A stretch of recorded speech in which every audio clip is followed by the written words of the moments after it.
Muy buenas tardes, bienvenidos. ¿Me escuchan? ¿Se escucha bien? Bienvenidos a este encuentro maravilloso, a este encuentro de saberes, este encuentro en donde pretendemos poder ofrecer alternativas de abordaje acerca de cómo intervenir de la manera más amigable posible a nuestros alumnos, nuestros familiares, nuestros hijos, en esta situación de, digamos, incertidumbre de regreso a clases, la presencialidad versus la virtualidad. Como nos explicó nuestro presentador, el licenciado Joshua Carnevale, director administrativo de nuestra organización, pues es importantísimo que sepamos que lo que vamos a hacer el día de hoy es hacer un paneo general de lo que vamos a estudiar en enero en nuestro diplomado comunitario. Es una actividad que pretende ofrecerle a las familias y a los docentes herramientas prácticas para que este regreso a clase se realice de la mejor manera posible. Hace poco colocábamos en nuestras redes sociales una imagen acerca de un factor fundamental en este regreso a clase. Más allá de la adquisición de los implementos de estudio, más allá del manejo de las emociones que implica el gestionar el miedo por lo que vivimos todos a nivel planetario, que es la pandemia, los propios miedos del virus, del contagio, en fin. Entonces, esto nos genera una necesidad de gestionar otros aspectos que además de las estrategias necesarias para abordar condiciones neurobiológicas como lo es el TEA y el TDAH, es importante que también conozcamos, tengamos una gestión personal acerca de nuestras expectativas, acerca de nuestros propios temores. Una de las cosas que se están evaluando a nivel de los colegios, de los grupos de apoyo, de las organizaciones sociales, de las organizaciones de estudio, es el manejo de esa situación de inestabilidad emocional que puede generar esta situación de pandemia. Lo importante es que podamos los adultos a cargo de tanto la gestión del conocimiento a nivel de las aulas, de los docentes, como los adultos a cargo de la gestión del conocimiento a través del aula familiar, cuando estamos en la modalidad de aula familiar, pues entonces es conocer realmente cuál es el efecto que puede generar estos temores en la vida de los docentes y de las familias. Los docentes son seres humanos sujetos a los mismos temores que los padres. Entonces es importante que eso también lo manejemos de una manera seria y responsable, en el cual entendamos los padres que los docentes son seres humanos con sus propias limitaciones y fortalezas, y que los docentes puedan visualizar, puedan comprender igualmente que los padres están sujetos a una serie de emociones.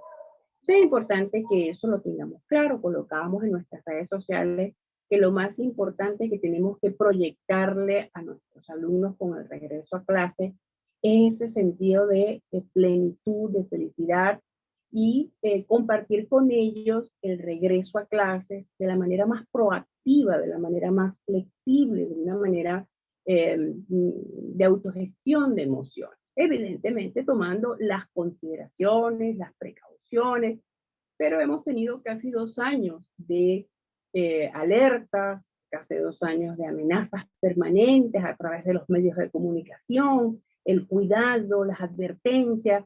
Entonces digamos que tenemos que darles la oportunidad a estos chicos, a los niños, a los adolescentes, a los jóvenes que también se incorporan a la universidad y que están dentro de una condición neurobiológica específica, darle un poco esa placidez emocional para que el regreso a clases también se constituya en un evento de aprendizaje, no en un evento de estrés, porque esto va a generar mucho más consecuencias negativas que positivas en el proceso de enseñanza-aprendizaje.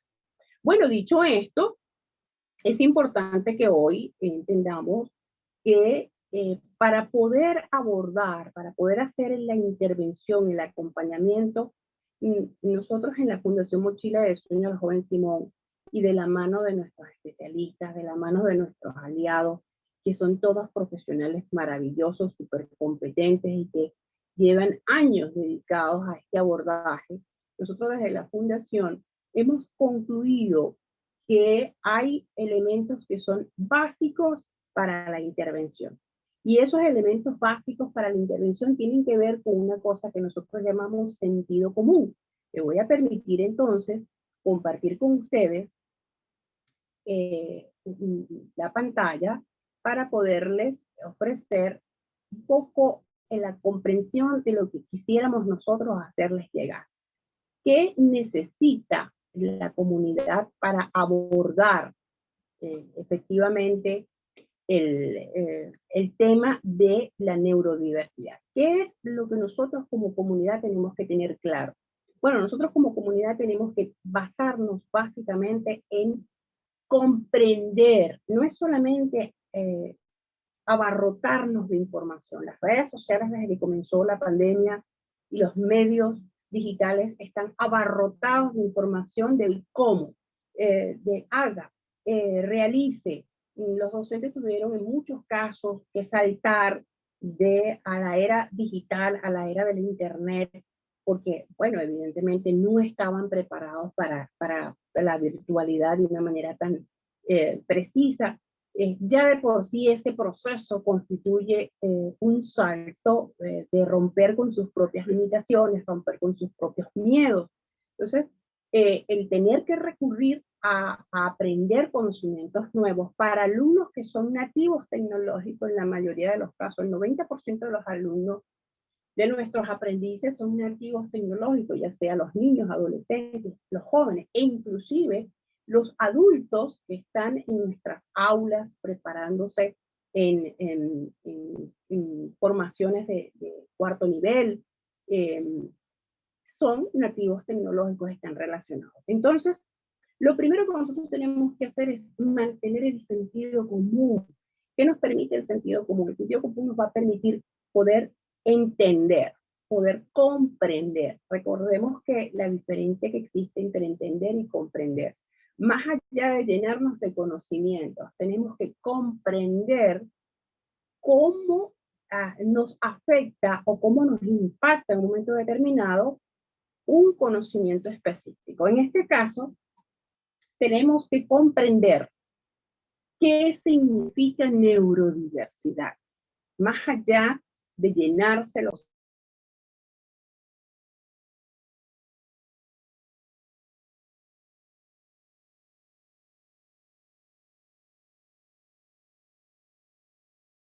atención interna. Tenemos que entender qué significa neurodiversidad para poder nosotros facilitarnos ese proceso de intervención en aula. Para hablar de la neurodiversidad, tenemos que referirnos a que neurodiversidad no es un concepto médico, no es un concepto científico. Más bien la neurodiversidad se refiere a un concepto social, es un paradigma. No es un conocimiento científico, sino que es un concepto que se desarrolló para el momento, de más o menos para los años 1998, por Judy Singler, que llama a la unificación de la diversidad funcional neurobiológica, de manera tal de erradicar de alguna manera aquella visión sobre las condiciones neurobiológicas como una discapacidad o como un trastorno, de manera tal de que ella llama a través de este concepto de neurodiversidad a la unificación de todas aquellas funciones diferentes de pensamientos y de patrones conductuales dentro de la neurodiversidad. Entonces, esto es bien importante que tengamos claro que cuando nos hablen de neurodiversidad, sepamos que es un concepto social, es una visión que tenemos acerca del abordaje y la intervención de un grupo importante de personas que entre el TEA y el TDAH ocupan entre el 5 y el 10% de la población mundial de las personas que están dentro de una condición neurobiológica. Entonces es una condición, son condiciones que tenemos que considerarlas dentro de, desde los elementos más básicos como las reformas educativas hasta los abordajes comunitarios, por cuanto es una población que a medida que van aumentando las formas de comunicarnos socialmente a través de los medios digitales, las redes sociales, vamos entendiendo y se van detectando nuevos casos o casos que no habían sido antes diagnosticados. Entonces, por supuesto, aumentan las cifras a nivel de las organizaciones como el Organización Mundial de la Salud sobre la detección y el diagnóstico de personas que están dentro del TIA y el TDAH. No es que ahora haya más personas, sino que esta vinculación de nuevas formas de difusión y de conocimiento, nuevas maneras de diagnosticar, ha permitido visibilizar. Y es por esa razón de que ahora, socialmente, políticamente, desde el punto de vista de los abordajes de salud, es importante que sepamos que ocupan entre un 5 y un 10% de la población mundial. Por eso es importantísimo el establecimiento de abordajes específicos necesarios en aula. Bueno, entonces, tenemos básicamente tenemos entonces que funcionar con la visión de la comprensión de los conceptos. Dentro de la neurodiversidad también podemos encontrar condiciones, básicamente es un movimiento que nace, es un paradigma que nace dentro de la comunidad de autismo, pero con el tiempo se fueron sumando otras organizaciones dedicadas al estudio y al abordaje de otras condiciones neurobiológicas, como por ejemplo el TDAH. Por eso es que cuando hablamos de neurodiversidad, por lo general hacemos referencia a estas dos condiciones principales, TEA y TDAH.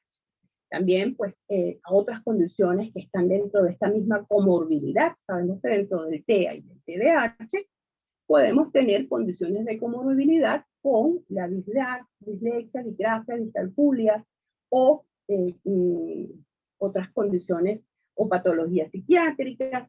En fin, esto ya sería un poco profundizar un poco más, pero bueno, hoy nos vamos a centrar en este diplomado comunitario, nos vamos a centrar en lo que es el TEA y el TDAH. En este sentido, el TEA y el TDAH vamos a definir, tomando en consideración lo que hablábamos acerca de la comprensión de los conceptos, para poder abordar, para poder intervenir, tenemos que utilizar entonces la comprensión de los conceptos y lo segundo es el sentido común. Entonces, veamos qué es para nosotros, qué significa, vamos a compartir por acá con ustedes, vamos a compartir con ustedes esta imagen. Por acá vemos, entonces, ¿qué significa el autismo? Bueno, a los efectos de una definición médico-científica tenemos que decir que se trata de un trastorno, alteración o condición neurobiológica que va a impactar la capacidad de una persona para desempeñarse o para interactuar en dos áreas específicas como son la comunicación, la interacción social y la conducta y procesamiento sensorial. Es importante que comprendamos, por eso es que siempre hago referencia a esas dos cosas.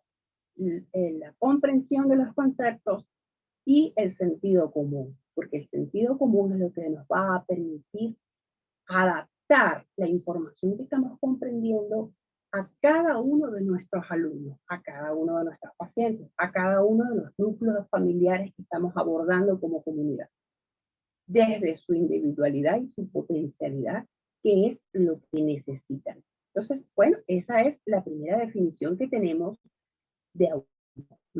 Es importante que podamos entonces tener claro qué significa la condición per se del autismo. Permítanme un segundo.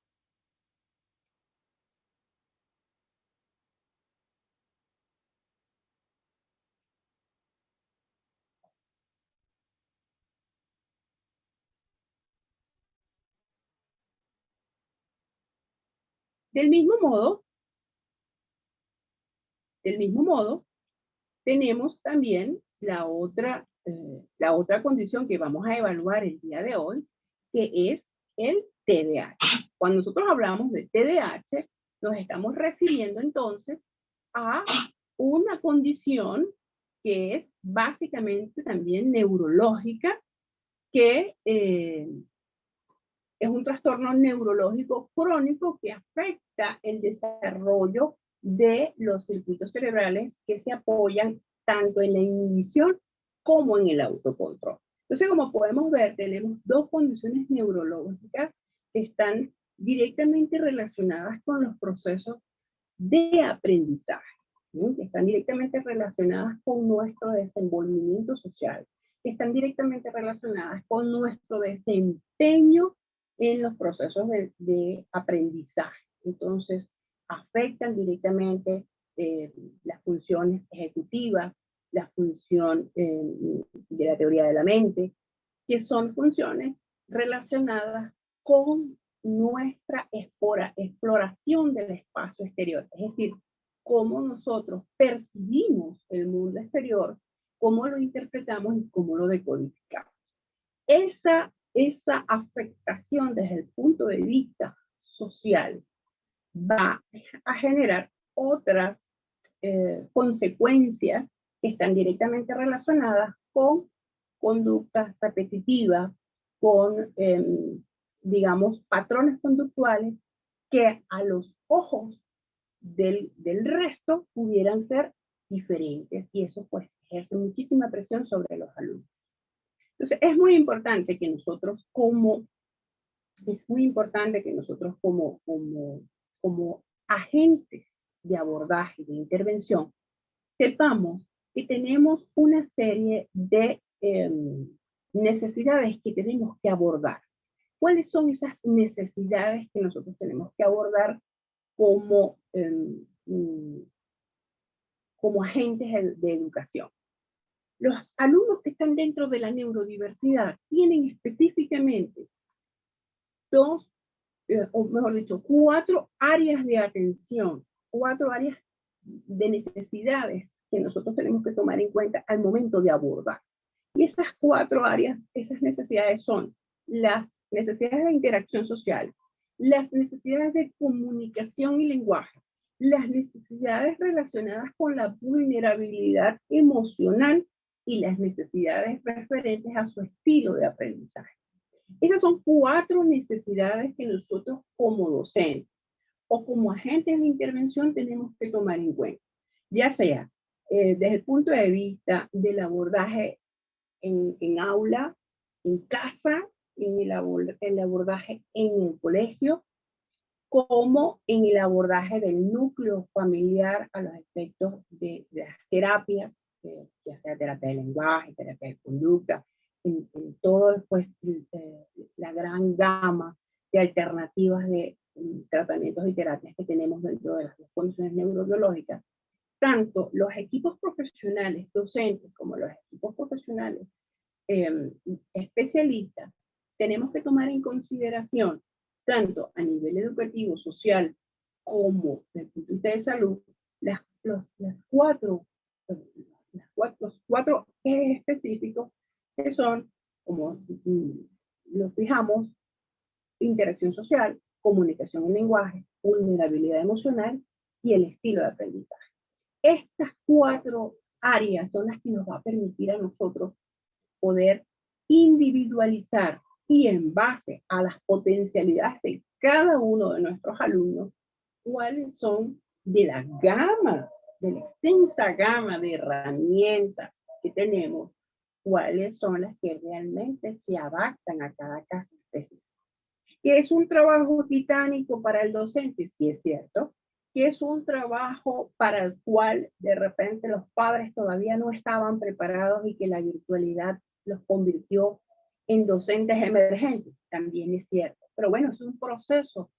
Y en este caso, más que preocuparnos por las exigencias curriculares, tenemos que preocuparnos por el desenvolvimiento emocional, por el crecimiento y el desarrollo emocional de nuestros alumnos, de manera tal de que más allá del aprendizaje del conocimiento específico, matemática, física, química, historia, gramática, lenguaje, más allá del conocimiento específico de la materia, el enfoque en esta pospandemia o en esta pandemia debe de ser el de asumir ser irresponsablemente la adaptación emocional, no solamente de los alumnos dentro de la neurouniversidad, sino de los alumnos que son neurotípicos, los alumnos que no están dentro de ningún espectro, por lo menos no diagnosticado.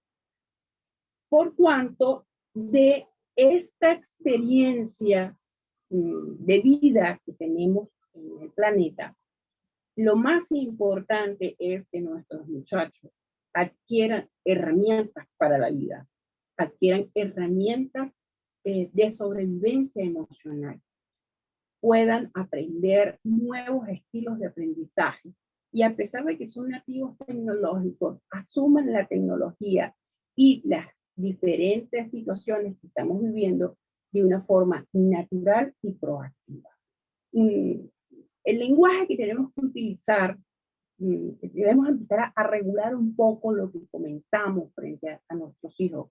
Debemos comenzar a regular y a entender, por ejemplo, en el caso de las familias, en el caso de los padres, en el caso de los cuidadores primarios, es importante dosificar un poco esa información porque no podemos transmitir los miedos de casa hacia el colegio.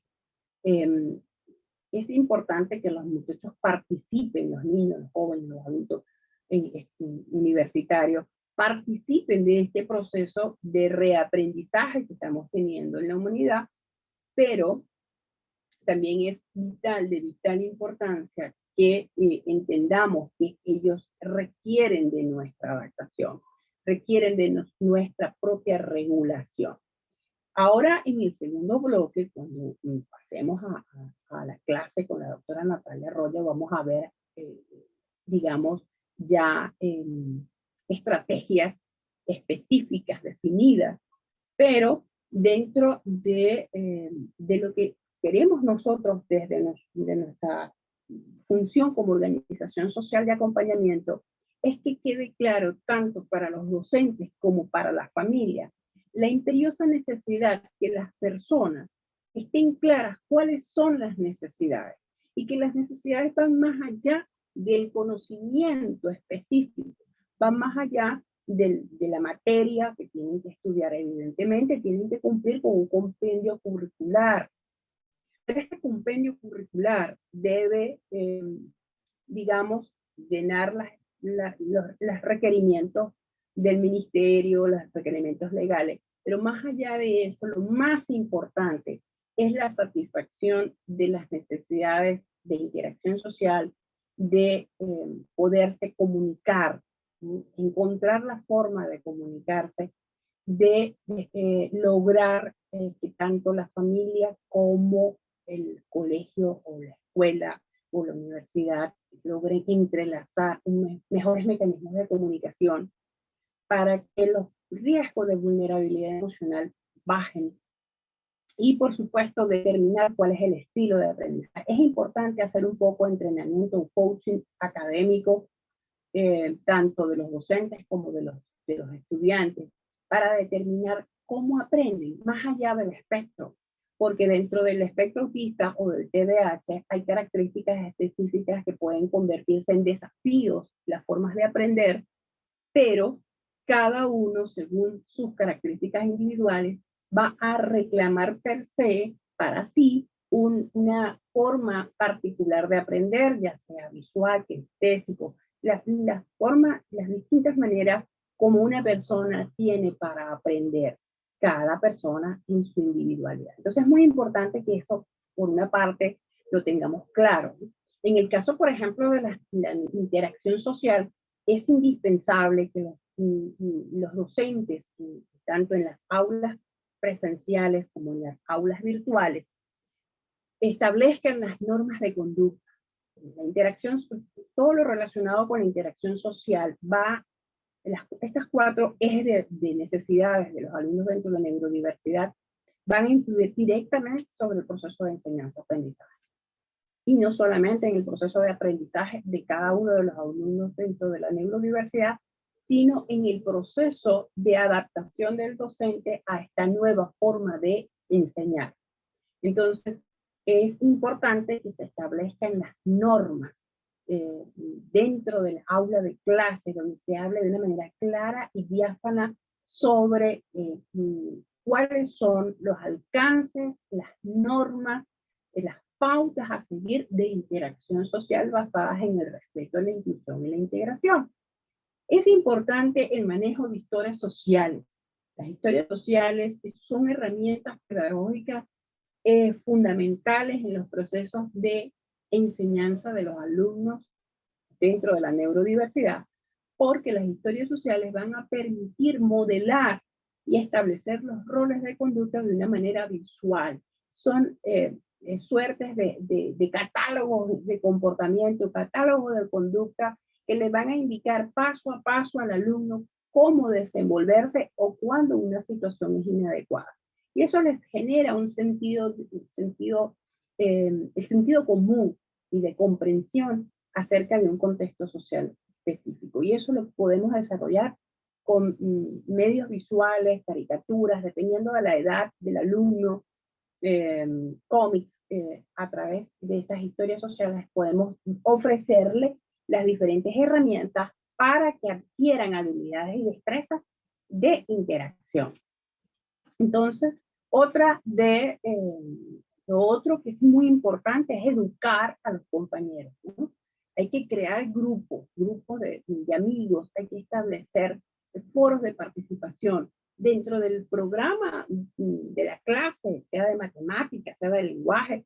Siempre hay que darle espacio a unos minutos de interacción, unos minutos de compartir, unos minutos para pasar esa información y escucharlos a ellos referirse a una determinada situación, ya sea en el aula virtual o en el aula presencial, comunicarle a los muchachos qué significa tener TDAH, qué significa tener TEA, sensibilizar al salón de clase, y no solamente al salón de clase, eso tiene que extrapolar al familiar o a los padres de los alumnos que no están dentro de la neurodiversidad, porque muchas veces son estos padres los que ejercen una influencia negativa sobre algunos alumnos que pueden ejercer acoso, pueden agredir verbalmente o físicamente a alumnos que estén dentro de la condición. Entonces es importante informar, concienciar a las comunidades educativas a través de pequeños foros, a través de grupos de apoyo, siempre mantener informada. ¿Por qué? La mejor manera de minimizar los riesgos de las agresiones que se pueden producir por miedo y por desconocimiento es informar. Entonces para manejar esta interacción social tenemos que establecer sistemas de difusión.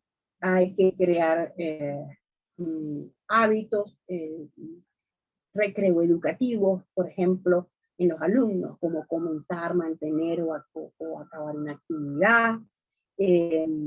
Hay que mostrarles cuáles son esos beneficios que tiene el flexibilizar sus conductas, el cooperar, el compartir, y para eso la información es fundamental.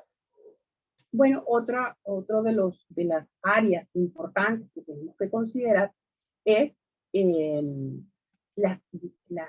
dentro de la comunicación de lenguaje, tenemos que aprender o enseñarles a los chicos que están dentro de una condición neurológica específica a través de las historias sociales, a través de los simuladores sociales, ejercicios, por ejemplo, como el elevator pitch, que son técnicas de mercadeo y de ventas, pero que sirven de un momento determinado para simular, para generar estos bloques de videos o de imágenes donde ellos puedan de alguna manera replicar conductas adecuadas dentro de su contexto escolar. Entonces, las historias sociales, los simuladores de habilidades conversacionales, eh, nuevamente, pues establecer esas reglas dentro del aula, como por ejemplo los turnos para hablar.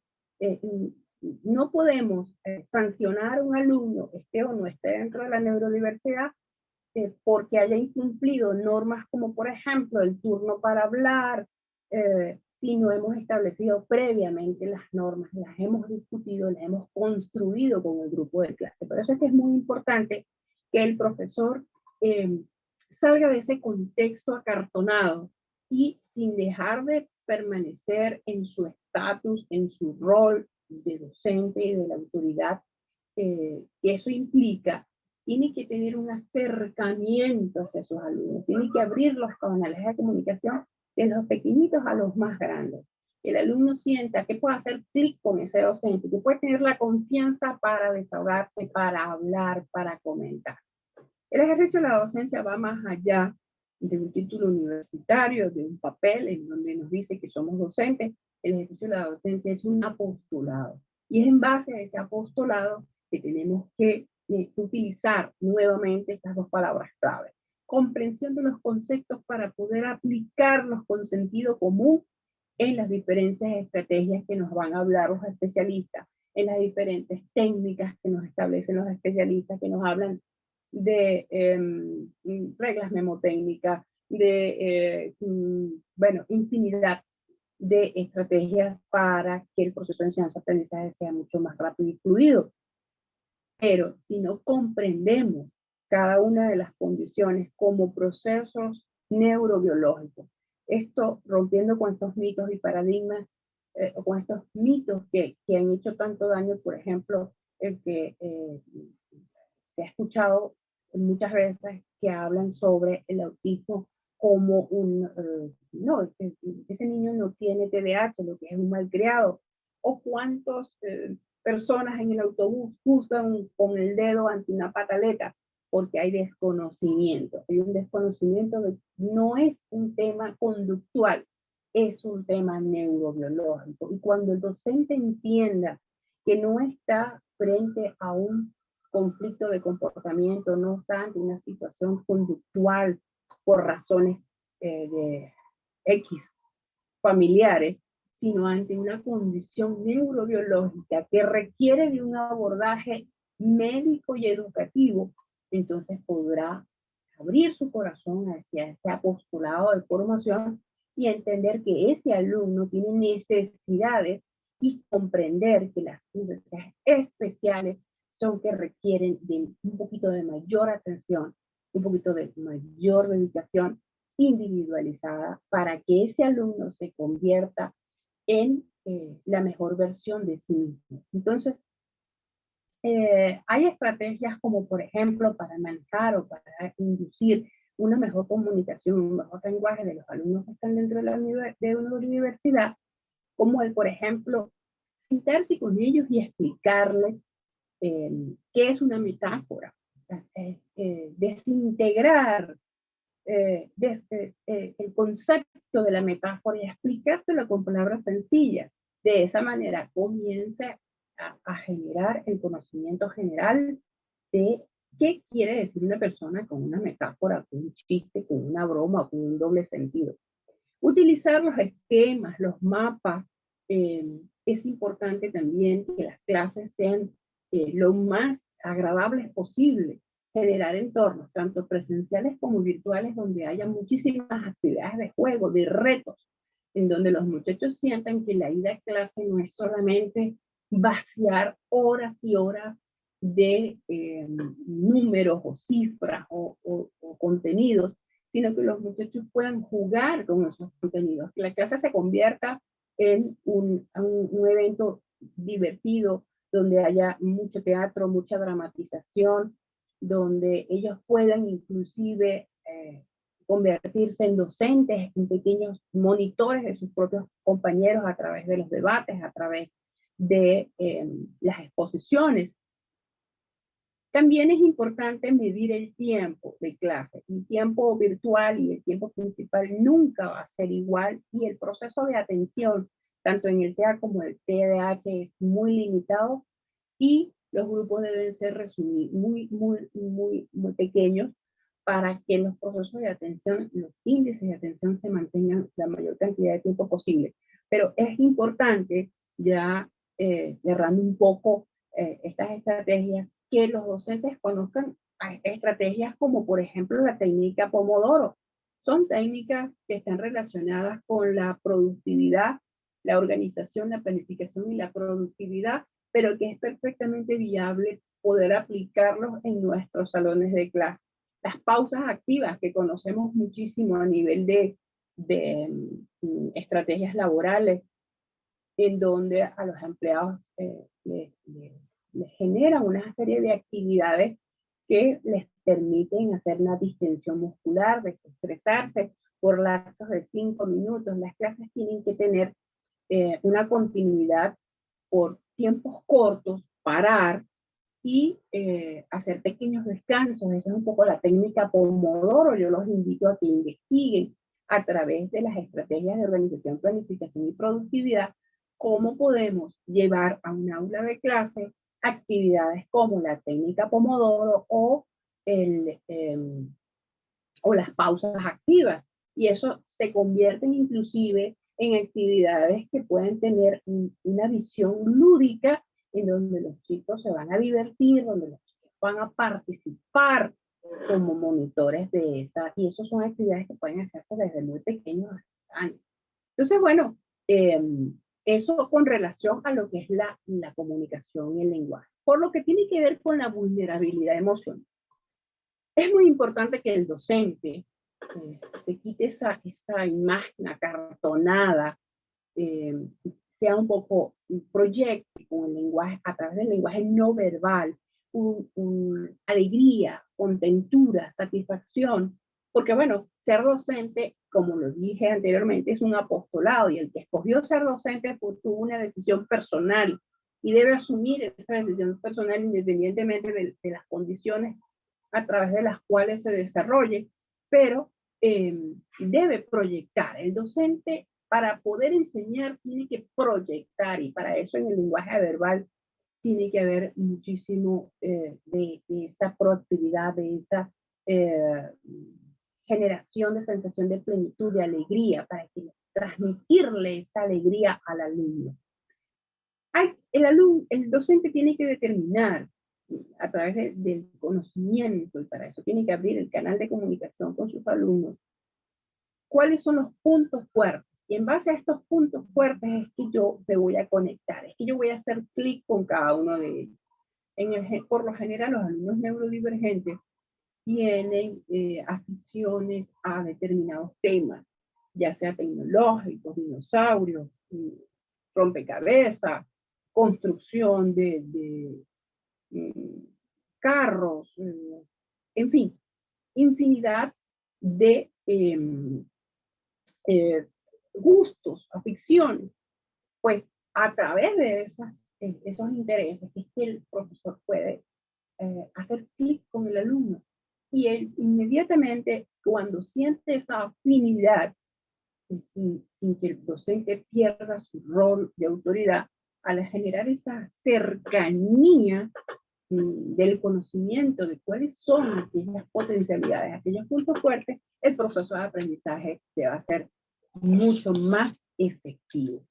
Es importante el reconocimiento positivo, siempre explicando, por ejemplo, te has equivocado en esto, pero mira, cuánto avanzaste en esto, qué bueno eres en esta área. Es importante hacer ese tipo de reforzamiento positivo. Otra de las estrategias que sirven como un medio para ayudar a los alumnos y que también se pueden convertir en estrategias lúdicas, son, por ejemplo, las técnicas de respiración para el manejo del estrés, para el manejo de la ansiedad. Pues antes que recurrir a una sanción, a un regaño, pues hagamos de la situación un evento donde podamos enseñarles estrategias para respirar y donde todos en clase puedan aprender a respirar y se genera allí un pequeño espacio, un pequeño break, pero que los va a ayudar.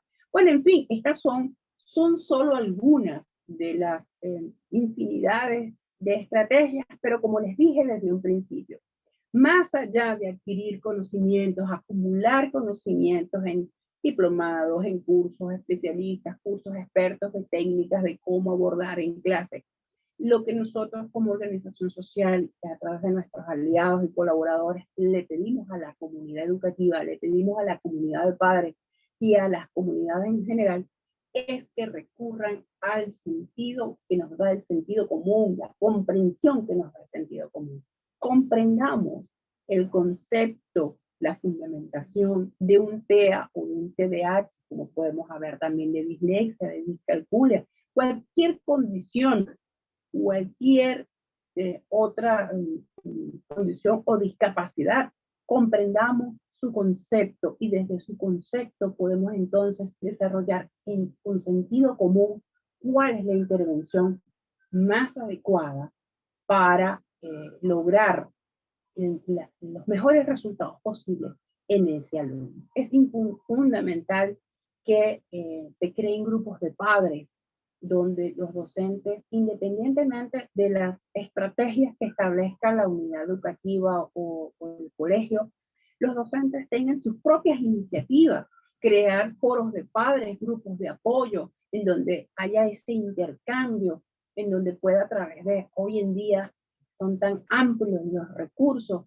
de la telefonía móvil, bueno, en fin, en donde se pueda generar ese paso comunicacional, que es lo que al final va a poder ofrecernos la mejor opción de una mejor educación en este proceso en donde nada está escrito, porque apenas nos estamos adaptando a enfrentar los nuevos desafíos de la virtualidad, los nuevos desafíos de las nuevas realidades, y es importante que los alumnos, hablar mucho con los alumnos, y ser sinceros, ser directos, precisos con la información.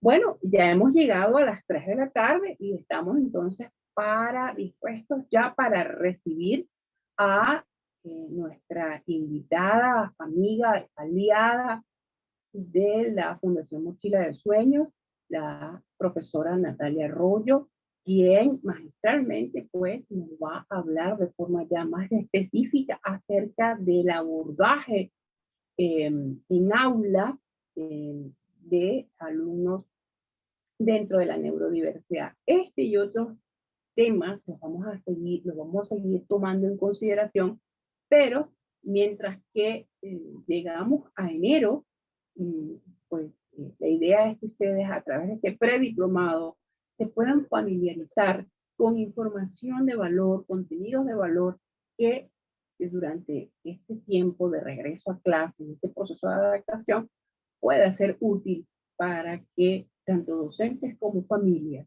puedan pues, abordar, intervenir lo mejor posible a los chicos y chicas dentro de la neurodiversidad, ya sea niños, adolescentes e incluso los jóvenes con el regreso a clases en las universidades también.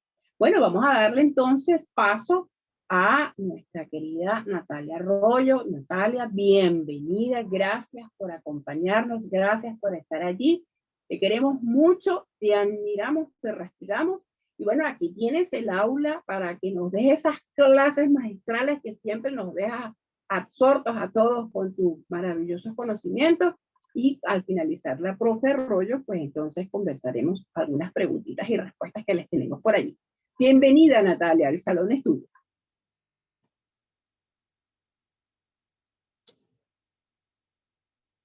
Muchas gracias a todos y les voy a pedir que yo sé que donde están, que son puras fotografías, se puedan poner de pie un ratico porque realmente tuvimos una charla interesante con nuestra profesora y puedan estirarse para poder ver esta segunda parte que es muy importante en el tema de lo que hemos venido trabajando durante todo este tiempo. Así que les voy a dar 5 minutos no, un minuto nada más nos da para estirarnos un poquito, ¿verdad? Vamos a estirarnos. Yo sé que algunos ya tienen un café ahí al lado. Y en verdad, bueno, el que tenga su café o su agua pueda beber un poquito y para dar comienzo a esta segunda parte.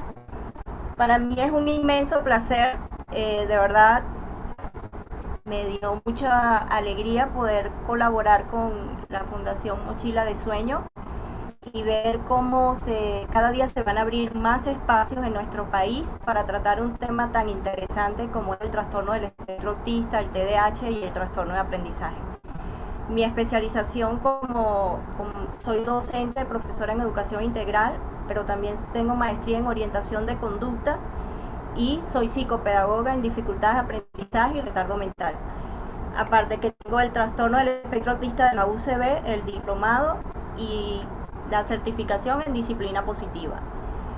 Me gusta manejar los grupos de WhatsApp, hay muchos aquí que están de mi grupo. Muchas gracias por haber participado y por estar allí. Y creo que esto va a ser un abreboca de lo que va a ser el diplomado y yo espero que ustedes puedan participar y puedan verdaderamente aprender de todo este tema tan interesante. Yo el día domingo hicimos un WhatsApp muy bueno que se tituló El regreso a clase y la pregunta que quedó en ese WhatsApp fue: regresamos a clase y los niños no saben nada. Bueno, yo creo que fueron más los padres que estuvieron tan preocupados por la situación que se avecina, porque muchos de nuestros niños con el trastorno del espectro autista, con TDAH, es uno de los porcentajes que dicen que no quieren regresar a lo que es la presencial, sino prefieren seguir virtual. Entonces, oye, fue muy interesante, creo que lo van a repetir por el grupo del Chile de Sueño, yo espero que sí, porque se van a encantar de escuchar todo lo que los padres dijeron, también muchos docentes hablaron, y eso fue muy bueno trabajar esta parte con los padres. Voy a compartir pantalla, no sé si ya puedo compartirlas, ustedes me dicen si sí, creo que sí, me dieron el permiso. El que me conoce sabe de mis trabajos por YouTube y todo lo que hacemos a través de los talleres, todo el tiempo que promocionamos. Creo que no sé si ya se puede compartir. Vamos a ver. Ok. Bueno, la presentación lo que lleva es más que todo a trabajar las estrategias en aula y a trabajar lo que tiene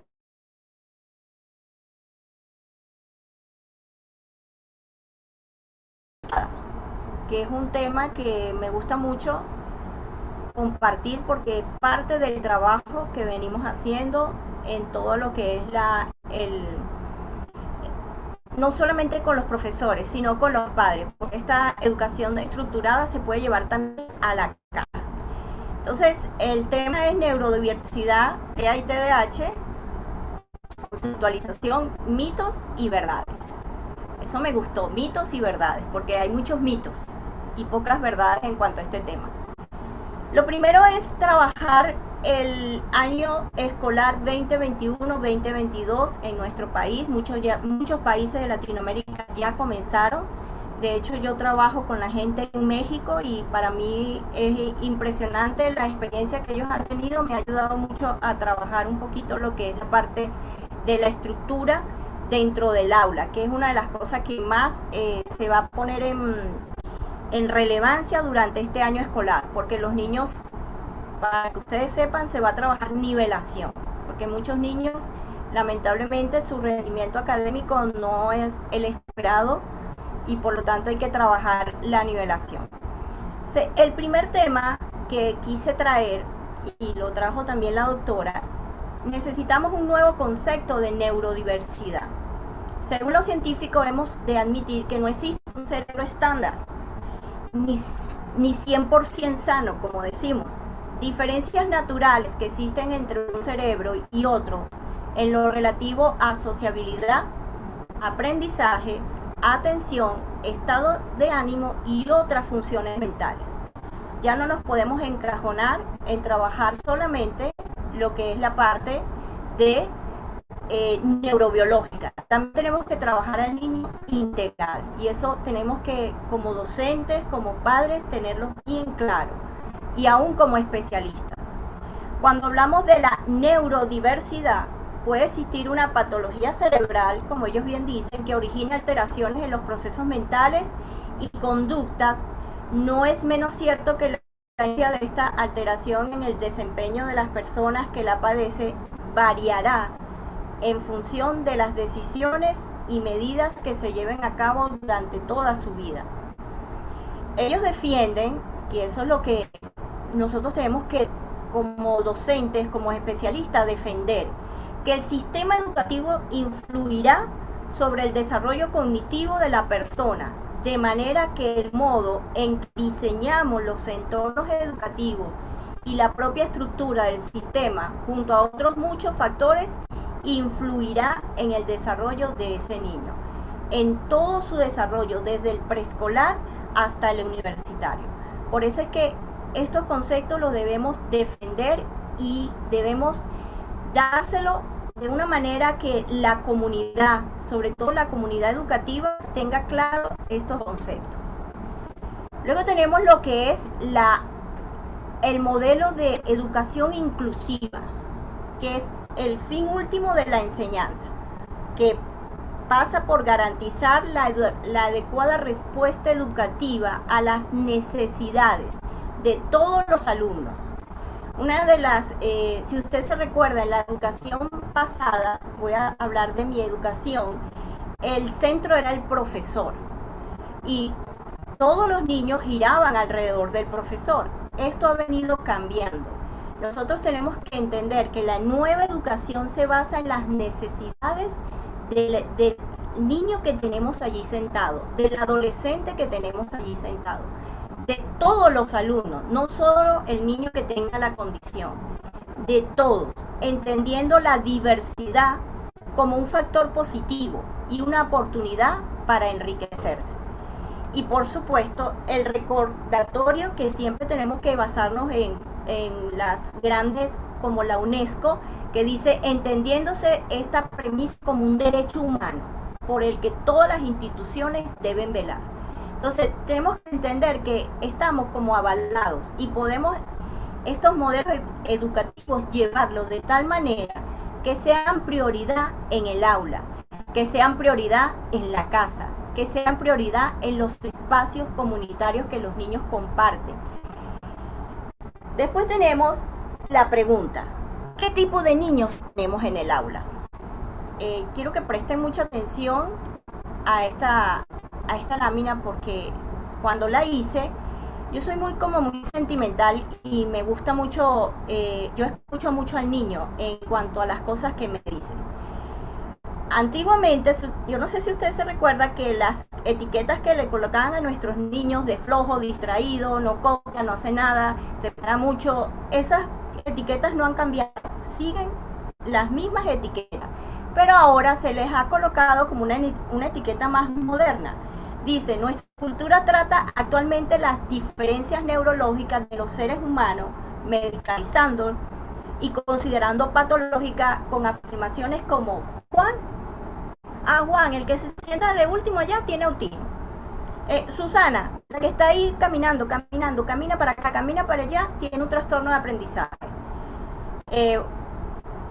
Por ejemplo, Pedro padece de trastorno de déficit de atención y también tiene trastorno de aprendizaje. Siempre necesitamos como una etiqueta.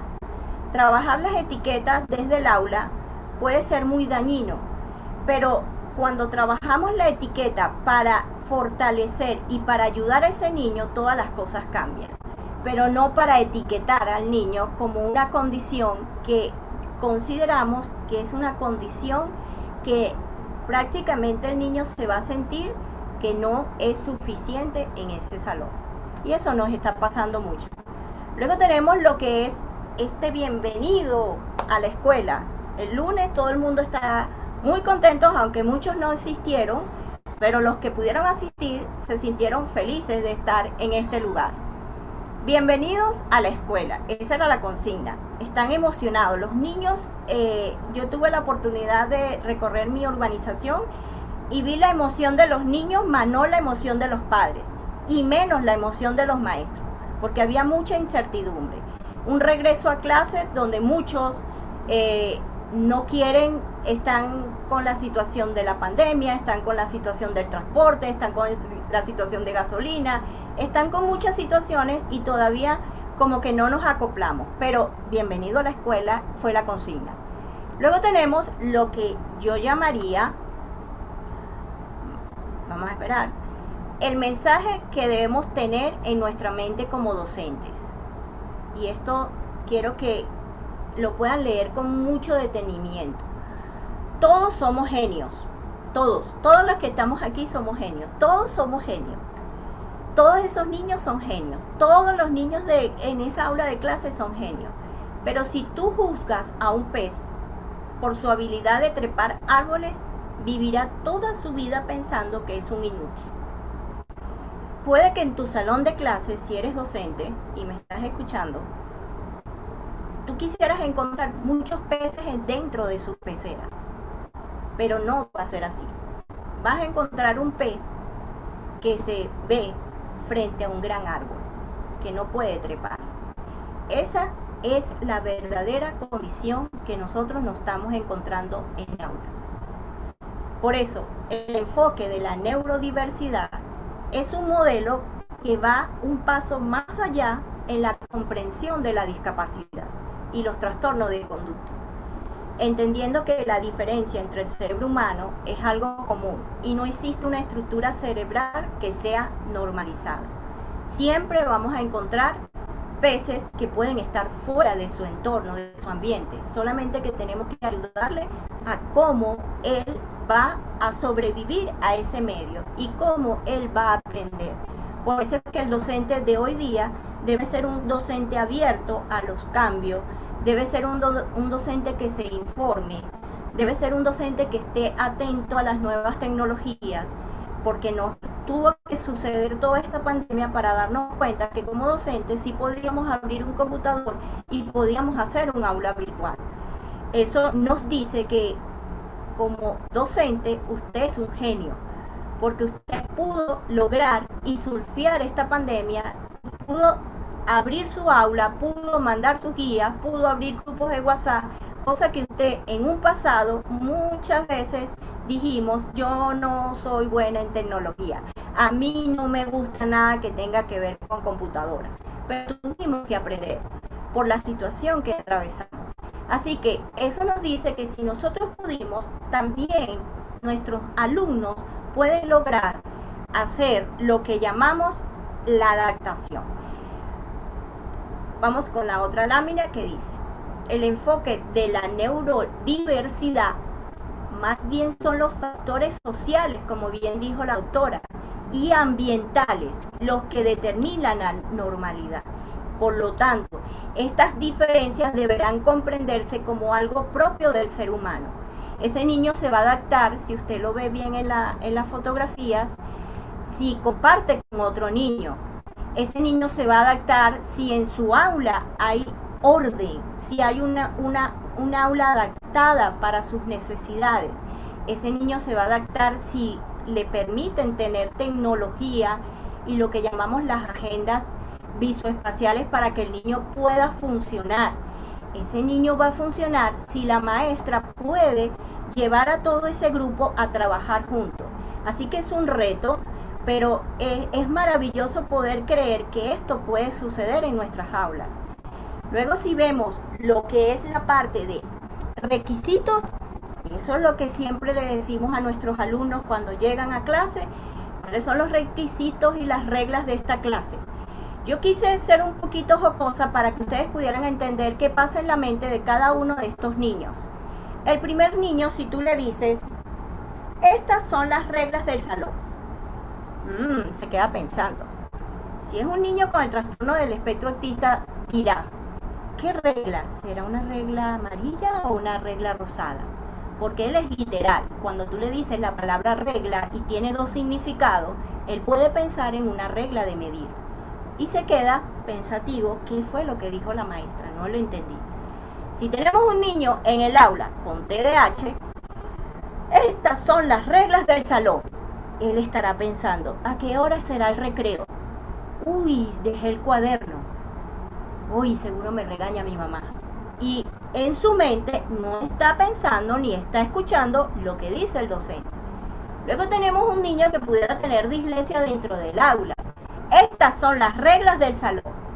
¿Qué será regal? Después le pregunto. Recuerde que un niño con dislexia puede tener un problema en su discriminación auditiva y un problema en su discriminación visual.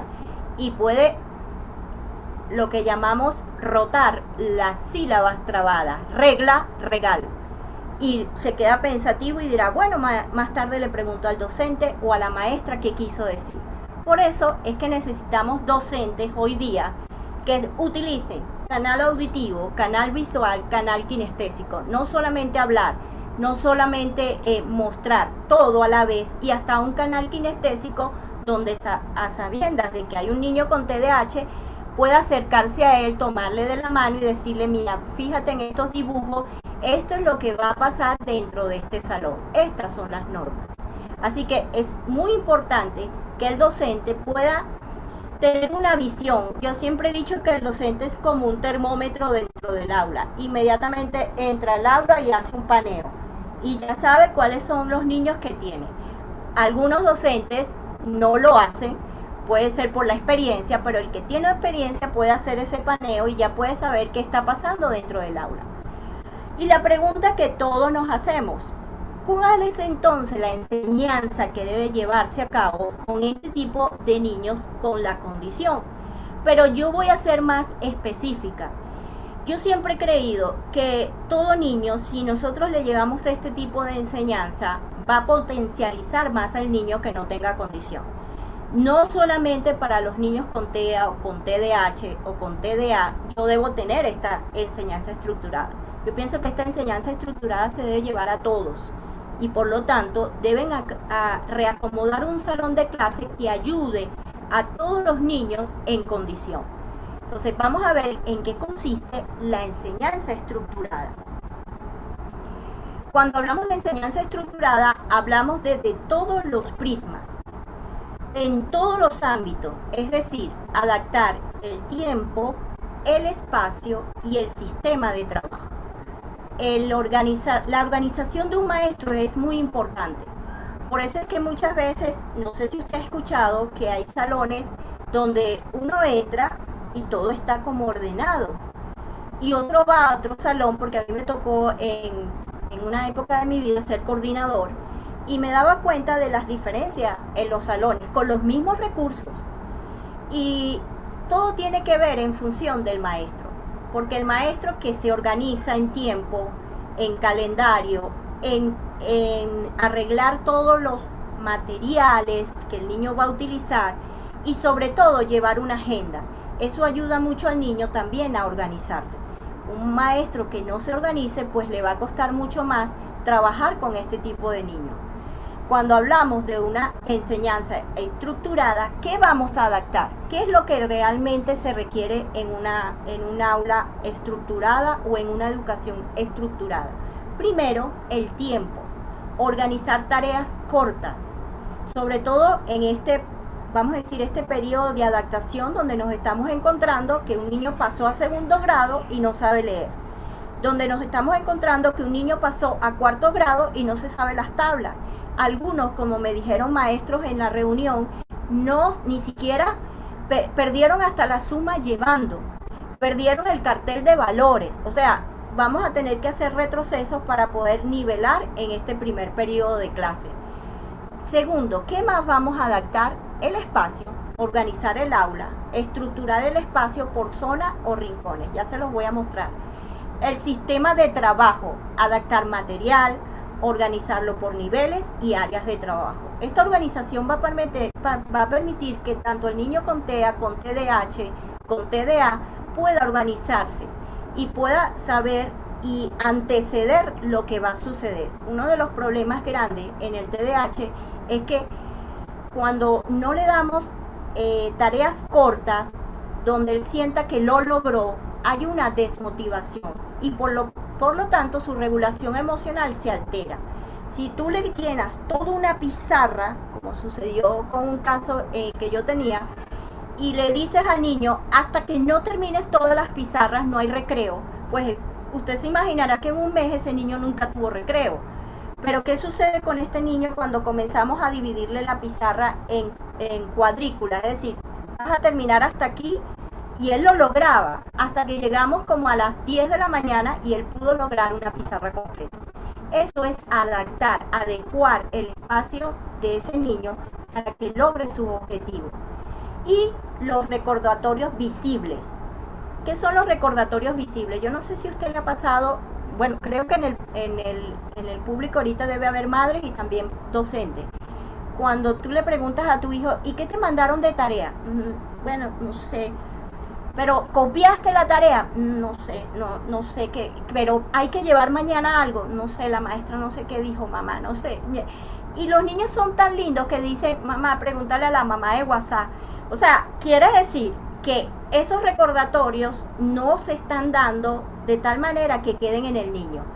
Si nosotros le pedimos, antes había como un diario, le pedimos a ese niño, para el recordatorio, escriban o coloquen este dibujito para que se lo lleven a mamá. Por ejemplo, para mañana va a haber el proyecto de arte que ya hablamos, se debe entregar el jueves. El 15 de octubre, el día del profesional. Bueno, usted lo coloca allí para que el niño se recuerde. Y traer una playera vieja para el proyecto de reciclaje. Es decir, niños, mañana traigan una camisa vieja porque vamos a trabajar arte. Eso ayuda en el recordatorio, que cuando el niño llegue, eso le queda y puede decirle a su mamá lo que antecede, es decir, lo que le van a pedir para el día siguiente. Eso lo debe hacer el maestro o lo debe colocar en una parte del salón visible para que los niños puedan estar al pendiente. Luego tenemos lo que llamamos las estrategias espaciotemporales. No sé si usted alguna vez ha trabajado el temporizador con este tipo de material. Son muy buenas y en aulas son magníficas porque le va llevando al niño a saber qué logró y qué le falta por lograr hasta que termine la mañana. Esto también lo pueden hacer las mamis en casa para poder lograr lo que son las rutinas de higiene, las rutinas de aseo, las rutinas de alimentación y las rutinas de lo que yo llamo arreglar lo que desacomodé en el día. Eso le puede ayudar, así como aparece aquí en el dibujo. Estas estrategias de espacios temporales que permiten generar un ambiente más idóneo a las características del alumnado con TDAH, con TEA y con TDA. Si voy muy rápido me avisan. ¿Me escuchan? Bueno. Perfecto, Natalia. Perfecto. Que va Okay. muy bien. Voy bien, voy bien. Cuando voy muy rápido, porque yo cuando me emociono, siempre me lo dicen. Ok, aquí les tengo una imagen que a mí me encanta. Y les tengo tres. De lo que es la organización. Ustedes han escuchado el término minimalista. Menos es mejor. Hay veces que necesitamos salones que sean estructurados de manera espacialmente acorde a las necesidades del niño, no a las necesidades del docente. Yo he visto salones que los adornan de tal manera que tú te pierdes, no sabes qué hay allí, no sabes qué se está celebrando, porque tienes hasta 4 carteleras. Y muchas veces los niños que tienen esta condición, al tener un salón que no se organiza, pues también no les ayuda mucho en su organización. Si nos fijamos en el dibujo, tenemos un resumen gráfico de lo que sería una enseñanza estructurada, muy bien llevada, con su calendario, con sus almacenes de todos los utensilios. En este caso, aquí se ve un poco más el salón de un preescolar, pero también cuando hay pupitres o mesas, puedes dejar un espacio que mantenga esta estructura y las mesas del otro lado. Una maestra me dijo una vez, yo necesito que usted me haga un informe porque necesito poner a tal niño en la esquina. yo le dije, bueno, ¿por qué lo necesitas poner en la esquina? Explícame. Bueno, yo lo necesito poner en la esquina porque yo no quiero que ningún niño le hable. Y lamentablemente era un niño con TEA, cuando yo necesito más bien de ese niño que haga interacción social. Lo que pasa es que él hacía un movimiento en su parte de su condición que a todos los niños les daba risa y prácticamente el salón no prestaba atención cuando este niño hacía esto. Cuando yo le dije a la maestra, usted nunca ha dicho cuál es la condición del niño para que todos colaboremos con él, para que todos lo ayudemos, para que no se convierta en un problema, sino más bien usted con este ejemplo pueda llevar a esos niños a ser asertivos y ayudar a este niño. Y ella cambió completamente. De hecho, es una de mis seguidoras más fieles. Cuando ella le explicó a todos los niños y llevó una película muy bonita al salón, llevó 2 videos y los niños comenzaron a darse cuenta que cuando él hacía esos movimientos, ninguno se fijaba en lo que él hacía. Pero cuando él no hacía los movimientos, todos se le acercaban para ayudarlo.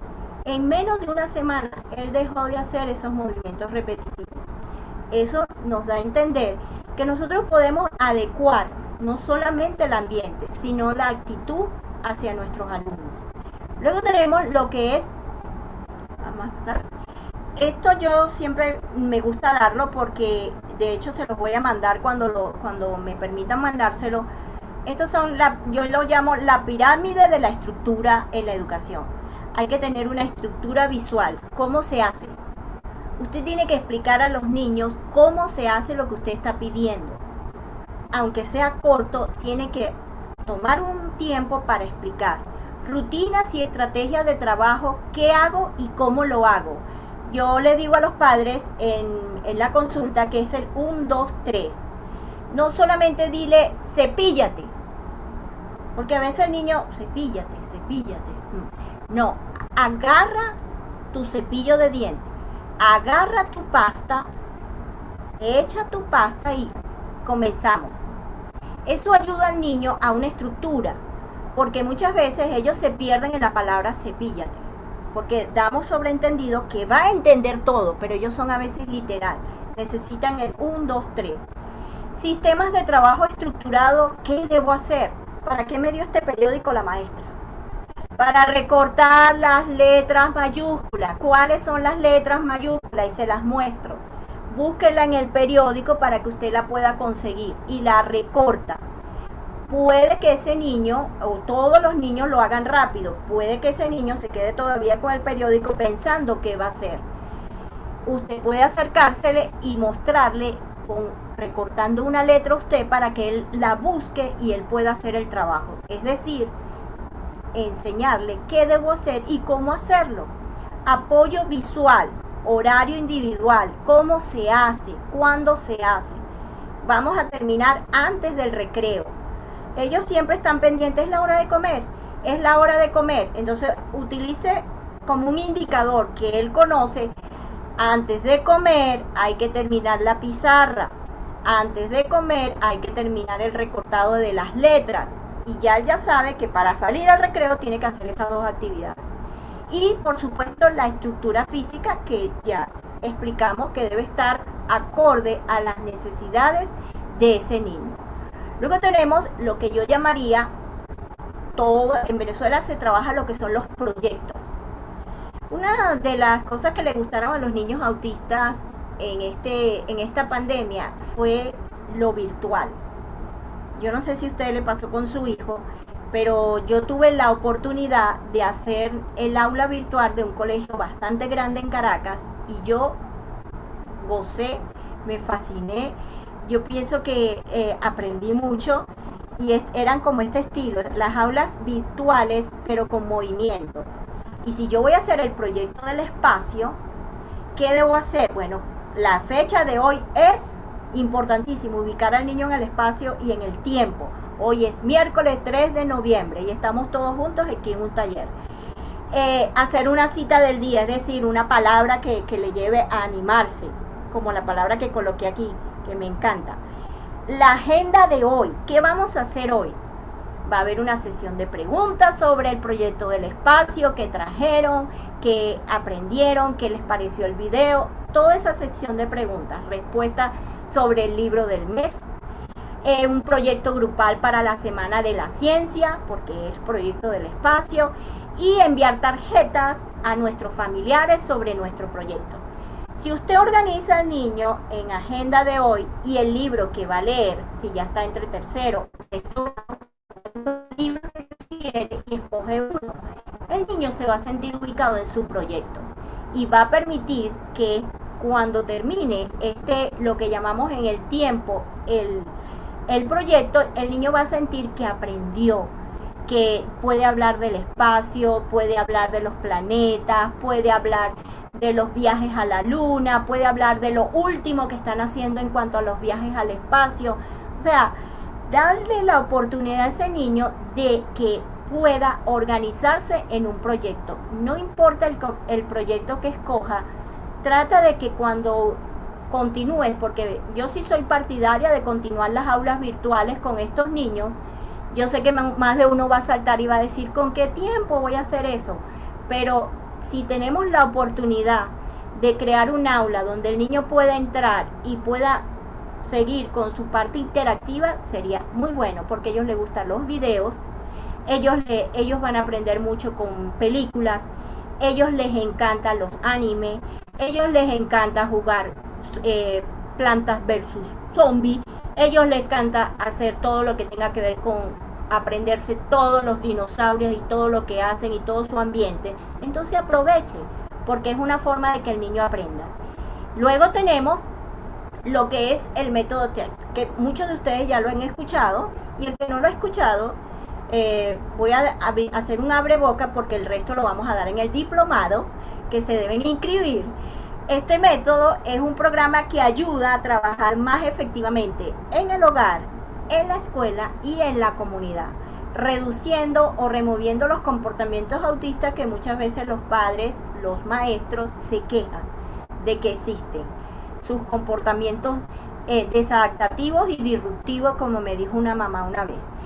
Fíjense bien, este es un proyecto o este método consta de todo esto: incrementar la motivación y la habilidad para explorar y aprender. En eso es lo que consiste el método.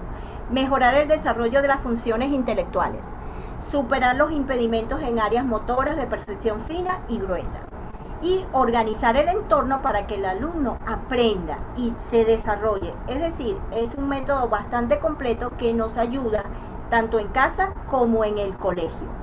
Y luego tenemos lo que, digámoslo así, se basa en la enseñanza estructurada, en estos dibujos que acabo de poner. Y se basa en una estructuración física, en estructuras físicas, horarios individuales, sistemas de trabajo, rutinas y estrategias. Y sobre todo, que yo les digo a los padres que deben tener ayudas visuales, como los pictogramas. Yo tengo mi ventaja y mis desventajas en cuanto a los pictogramas, pero he tenido la oportunidad de trabajar con un grupo en España que me enseñó que en verdad cuando se saben utilizar los pictogramas en los programas de aplicación de los teléfonos son geniales, porque le ayudan al niño a organizarse y a saber qué es lo que debe hacer. Y cuando llega a la casa es tan impresionante que le dice a la mamá: mamá, no terminé de copiar la segunda suma, como me dijiste, tengo que copiar todo y me faltó una suma. Es decir, que ayuda mucho cuando sabes utilizar estos pictogramas y sobre todo las agendas visoespaciales. Luego tenemos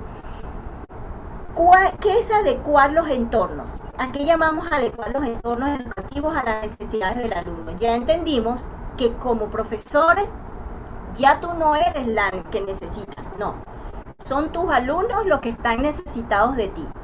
Por lo tanto, yo voy a decirle algo con mucho amor y respeto porque soy también profesora.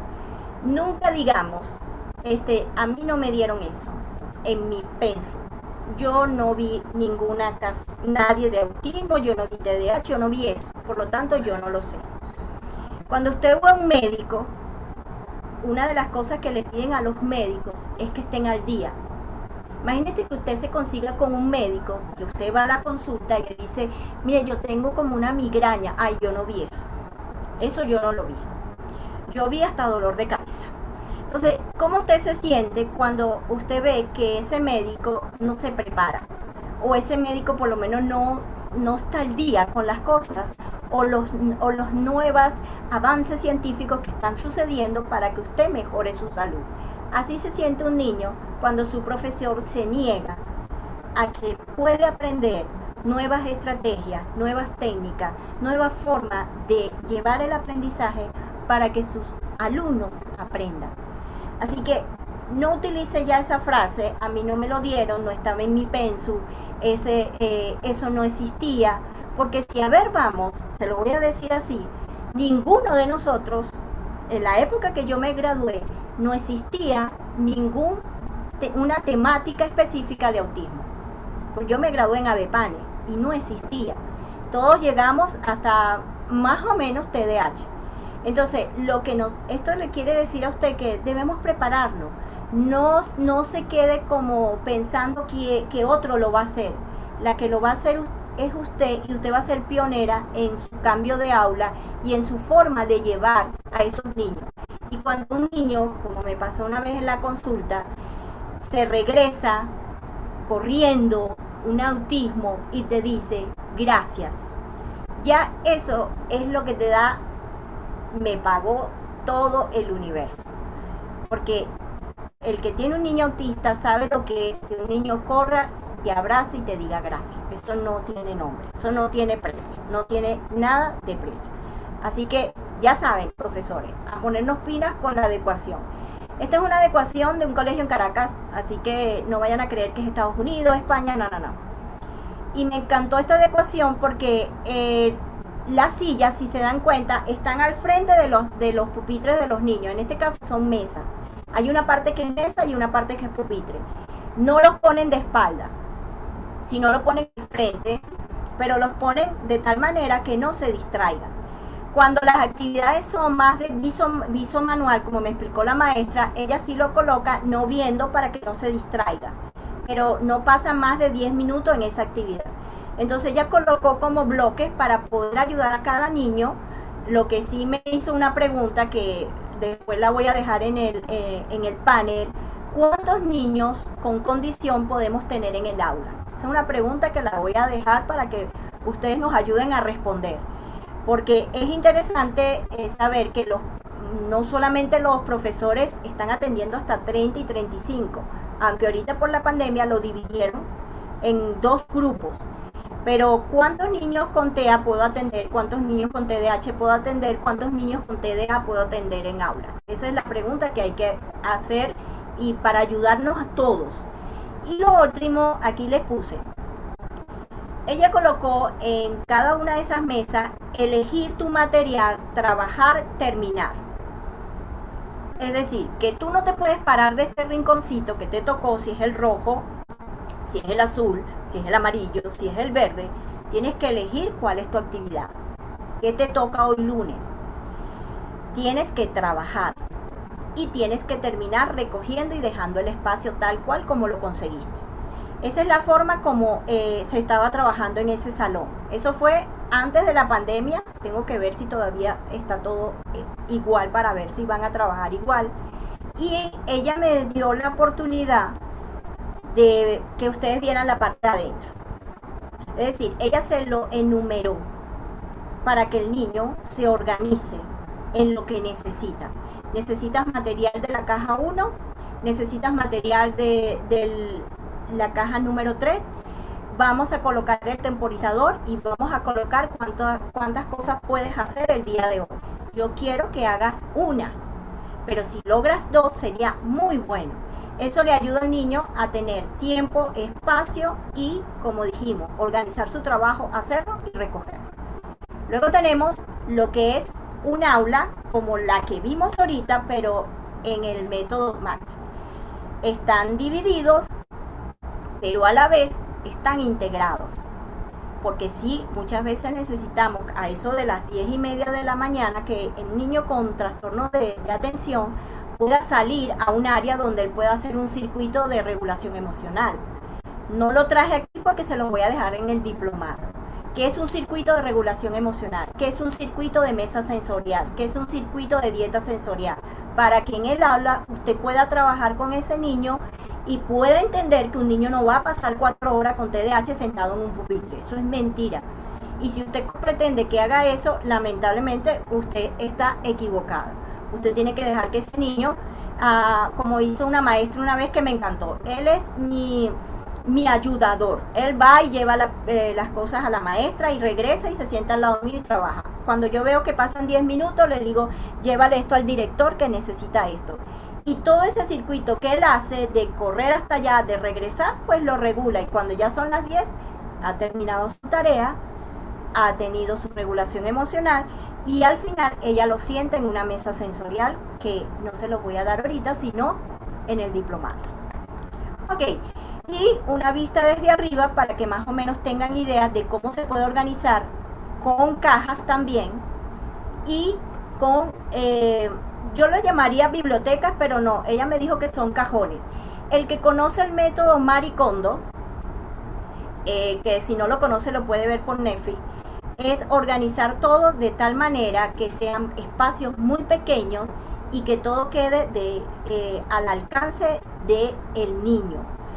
Marie Kondo, cuando hizo los programas estos muy famosos, que se hicieron muy famosos para organizar tu hogar, nos dimos cuenta que somos desorganizados, que lamentablemente como familia a veces tenemos, se lo voy a poner como un ejemplo. Esto pasa en tu casa, no levantes tu mano, pero muchas cosas de estas pasan en nuestra casa. Voy a buscar un termómetro y de pronto el termómetro puede que esté en la gaveta, no, puede que esté en la parte de la salud, no, puede que esté en la cocina, no, yo no sé dónde está el termómetro.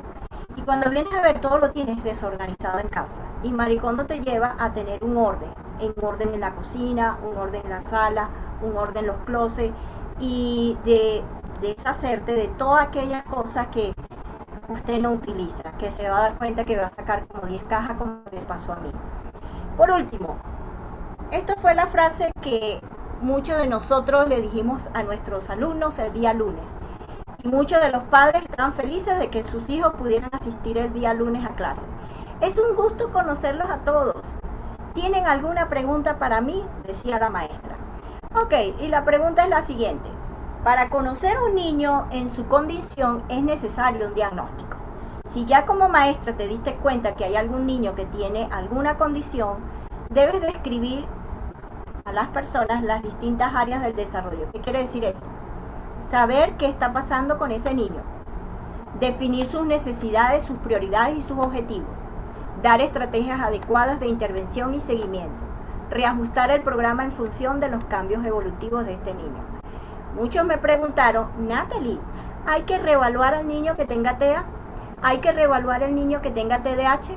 ¿Hay que reevaluar al niño que tenga dislexia? Por supuesto que sí. ¿Por qué? Porque ese niño tuvo un nivel madurativo durante este año y medio de cambios. Y nosotros tenemos que saber en dónde quedó. Si hubo un retroceso o quedó en el mismo lugar o realmente el niño pudo adelantar. Esto lo tienen que saber las maestras. Esto lo tiene que saber el personal de la coordinación, los psicólogos y psicopedagogos del colegio. Si no hay un coordinador en el colegio, por lo menos la maestra, el docente. Una maestra me dijo, no, aquí los padres no hacen eso. Los padres esperan que nosotros nos demos cuenta. Y si nos damos cuenta y le preguntamos, ay maestra, yo quería decirle, sí, que el niño tiene TEA. Pero ya cuando la maestra perdió un buen tiempo, y eso no se hace.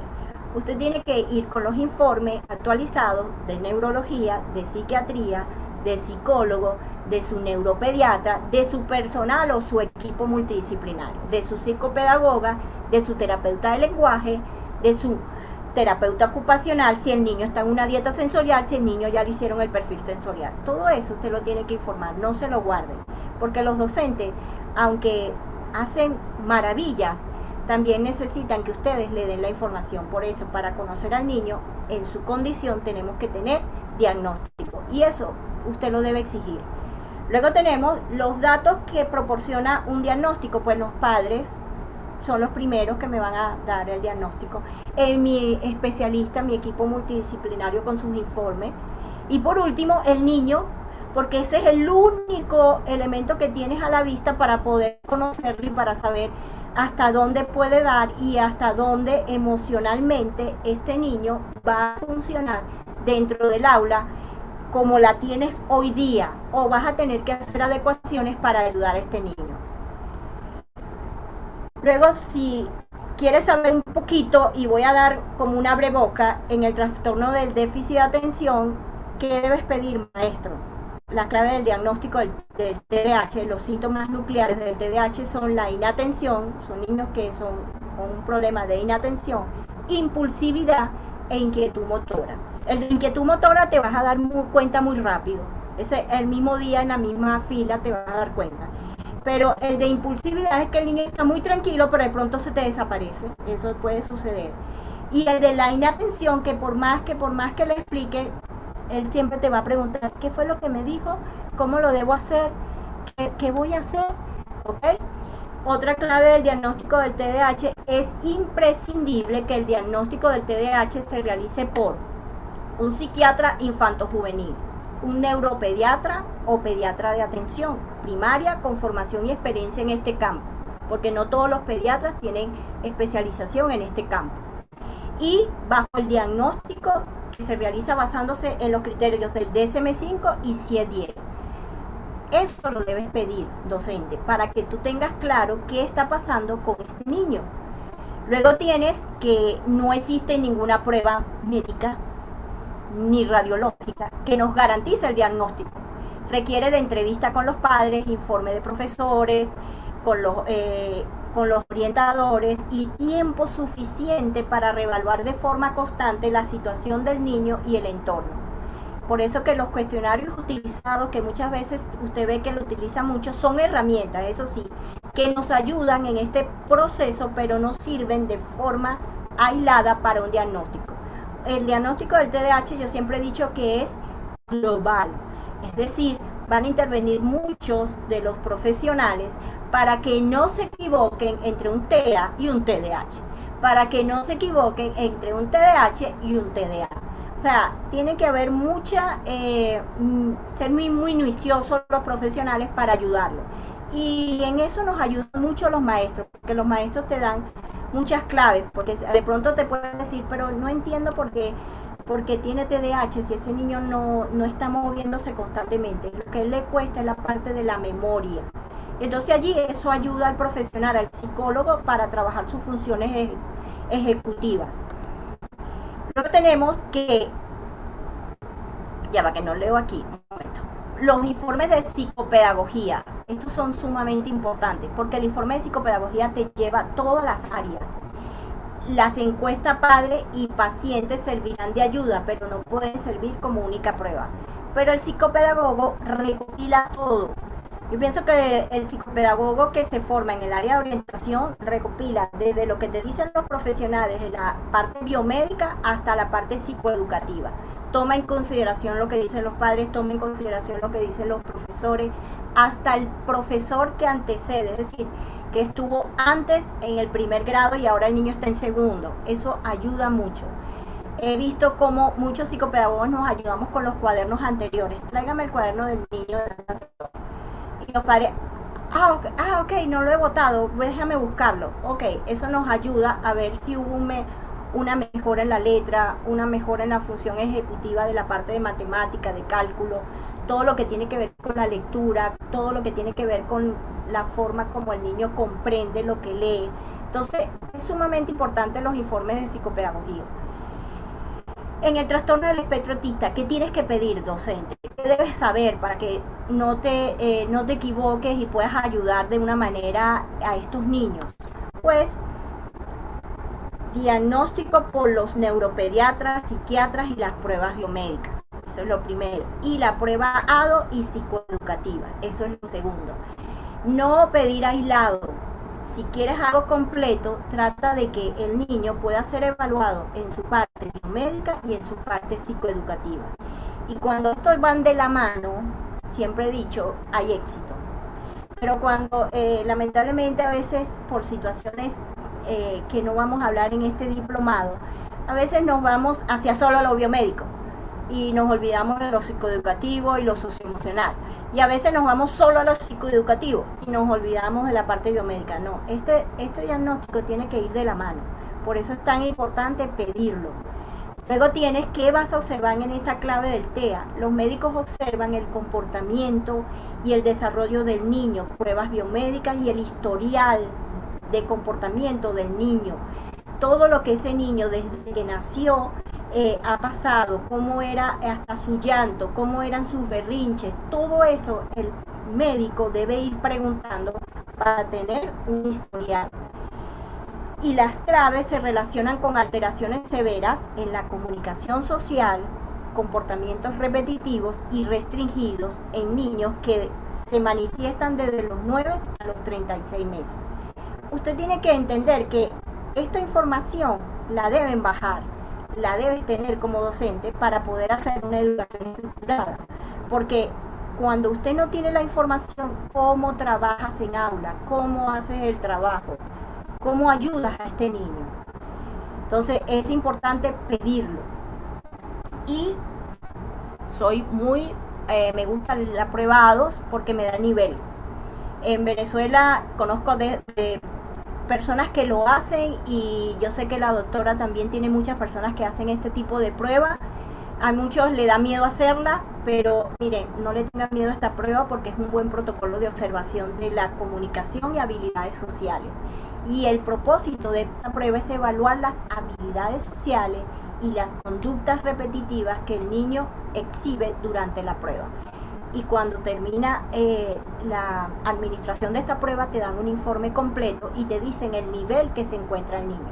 Así que es muy importante como docente saber si los padres hicieron también la prueba ADO.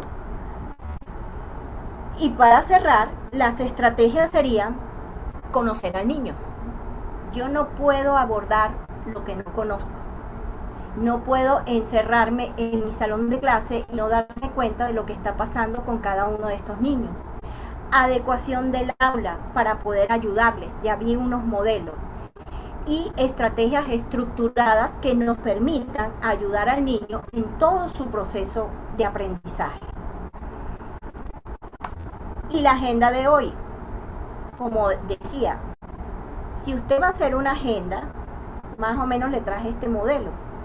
Una agenda que te permita tener en una parte lo que está haciendo el niño, los cumpleaños que se celebren, la actividad que va a hacer. En otra parte, si puedes soñarlo, puedes lograrlo, una frase que lo inspire. Y en otra parte, la lista de los libros que estamos leyendo, o los cuentos, o las películas, o las series, porque ahorita, yo no sé si usted se ha dado cuenta, que ahora es más fácil decirle al niño, vamos a ver tal serie, ¿qué temporada vamos? Y el niño de pronto puede, a través de eso, tener una mejor comprensión lectora, porque lee, porque usted les va a decir, no lo traten de ponerle los subtítulos para que vayan leyéndolo. Y eso ayuda mucho al niño. Y la fecha, para ubicarlo, siempre la fecha, para que ese niño se me ubique.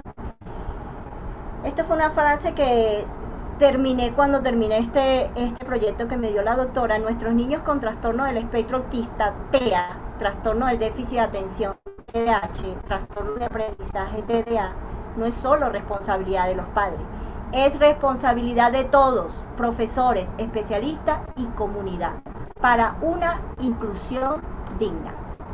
Bueno, hasta aquí llego. Voy ahora a incorporarme a la...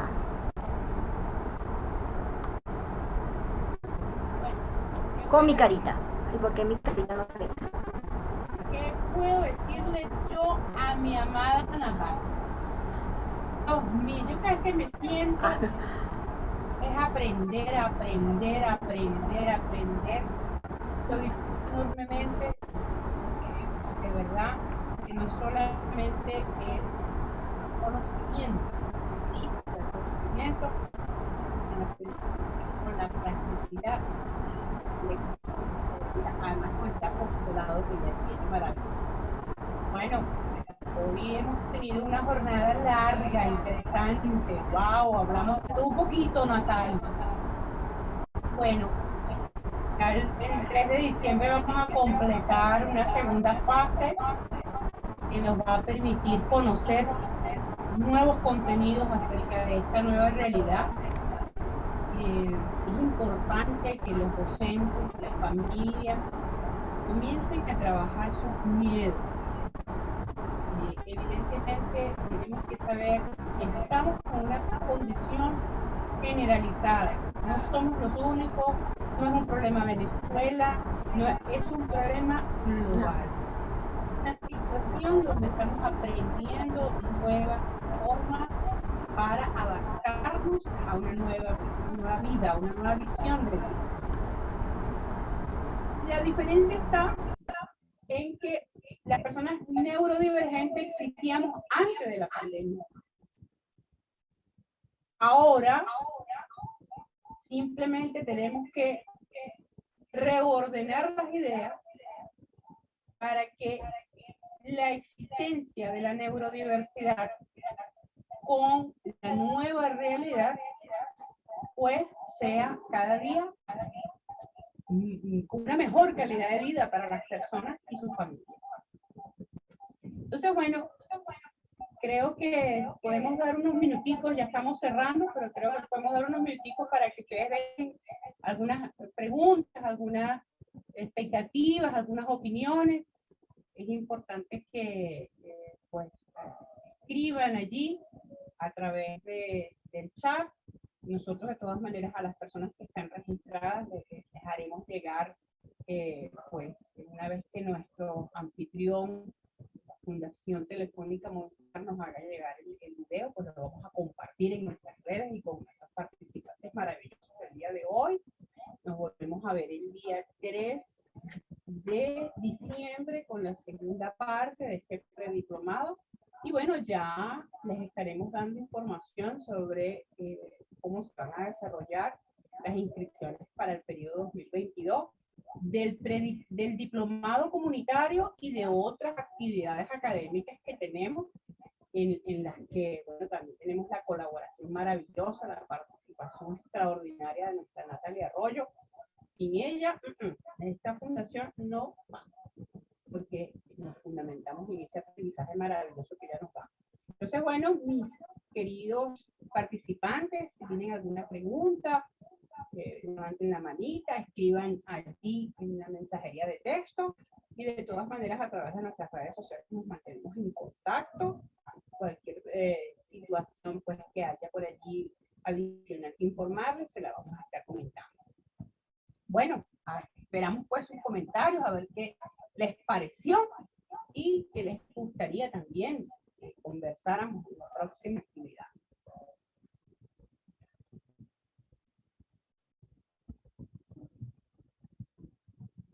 Bueno, por acá vemos algunas participaciones en el chat.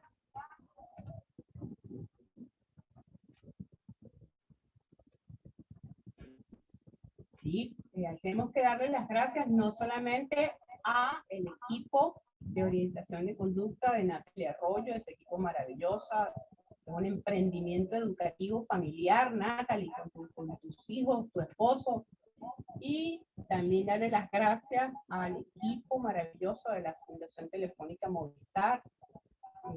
Ahora también nosotros caminando de la manito de ellos en esta nueva versión educativa, que es la virtualidad. Antes teníamos el honor de participar en la megasala digital que está en Caracas. Bueno, ahora pues lo hacemos desde la virtualidad.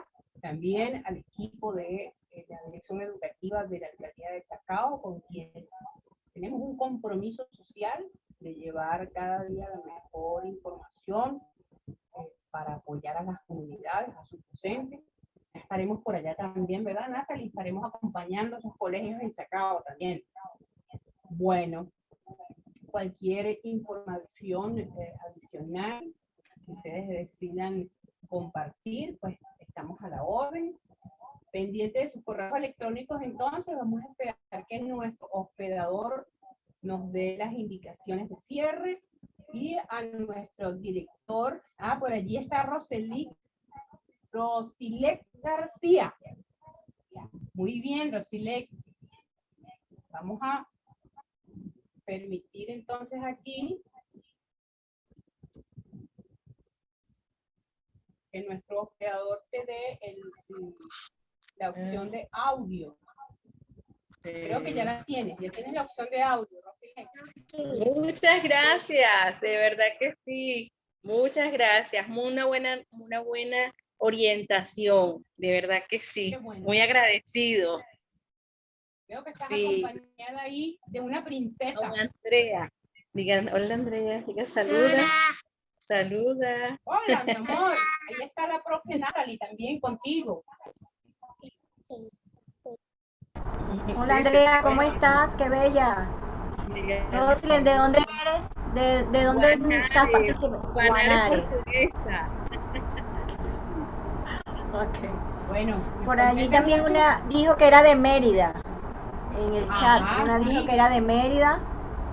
Sí, muy Por aquí lindo, hay muy buena varias de allá de Mérida, de mi tierra. Muy bien. Ah, La mejor forma de participar es que podamos ver sus caras para la foto final. Yo sé que todos Sí, están con por su favor. fotico, pero vamos a vernos las caras para poder participar, por lo menos verle su rostro. A ver, vamos a ver eso. Muy Catherine. bien, Catherine. Por allí, ¿quién Alejandro. está? Veo, hola. ¿Quién más? Vamos, para sacar entonces esa imagen final de la clase de hoy. A ver, levantemos la manito. ¿Quiénes estamos contentas por esta clase de hoy? Maravillosa. Muy bien. Qué bueno, nos alegra muchísimo, de verdad que sí. Ajá, Melina. Melina. Melina. La cuestilla, estoy viendo que está colocando. Francis, Lucrecia, Julie. Bueno, Natalie, entonces. Beatriz. Ajá, Beatriz, también, dos Beatriz por acá. Ajá. Beatriz. Bueno, Desde Mérida, entonces, Beatriz. vamos a hacer este salvado de pantalla por acá. Muchísimas gracias a todos, todas y todos por participar en esta jornada maravillosa del día de hoy. Esperamos que haya sido de su agrado, que hayan aprendido muchísimo con la profe Natalia y que estén allí para el próximo 3 de diciembre con la segunda parte del diplomado. ¿Ok? Señor Isabel, Fundación Mochila, el señor joven, aliados académicos, sus amigos, el equipo maravilloso de Natalia Arroyo, de la Fundación Telefónica, la Dirección de Educación de la Alcaldía de Chacao. Infinitas gracias, mil bendiciones para cada uno de ustedes. Y bueno, esperamos el cierre entonces de nuestro moderador, el licenciado Joshua Carnevali, quien nos estará despidiendo de nuestra jornada del día de hoy.